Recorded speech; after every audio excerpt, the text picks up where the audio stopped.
Due to the implications that random MAC addresses have on network access control, I put together this quick video on what random MAC addresses are and how you can identify them. A MAC address is broken down into two parts. There's 6 octets, each with 2 characters in each octet.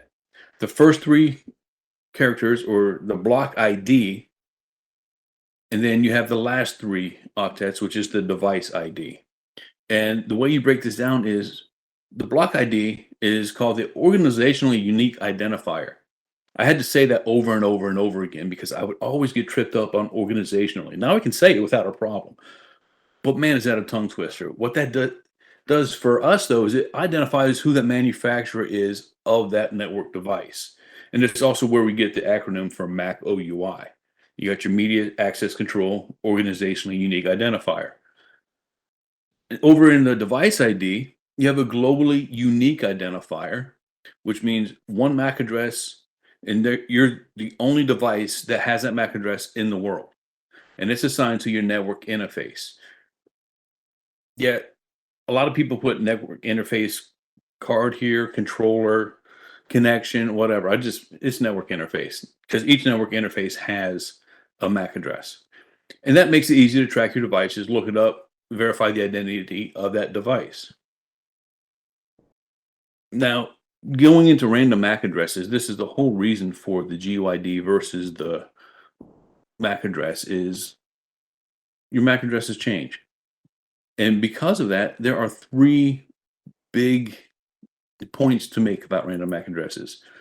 It makes sure that you are private. It helps secure your device by not allowing people to track you. That's a great thing. Your MAC address changes whenever you connect or disconnect from a wireless network. That's another great thing. This one is not so great for us as ISE administrators, but something that we're actually got a handle on now. We have to identify the devices differently and look for a different string.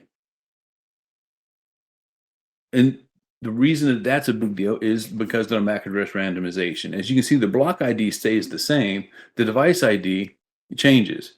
Well, actually, the block ID doesn't stay the same, but this illustrates a point. And the point is we have a draft IETF paper that Juan Carlos Zuniga from Cisco has helped to co-author. And it talks about MAC address randomization. It's a good deep dive into this, and it's very informational and easy to read, to tell you the truth. For a white paper, I find that hard, but it really is. What you do is you take that first octet, and there are 8 bits in this octet. We're only worried about bit 0 and bit 1. We want to make sure that our bit 0, which is unicast or multicast, we want to get that set to 0, which is unicast. And bit 1 chooses between globally assigned or locally assigned. We want 1. Turn that on for a locally assigned MAC address so that that doesn't have to be globally unique. It can be whatever your device wants it to be at that time. Now, the way that you can track to see if you're using a random MAC address is if your second character in your MAC address is a 2, a 6, an A, or an E. Pause for a moment. Everyone's checking their phone right now. You see your MAC address? I bet you it's one of these, especially for an iOS device, because they actually pioneered this and it's on by default.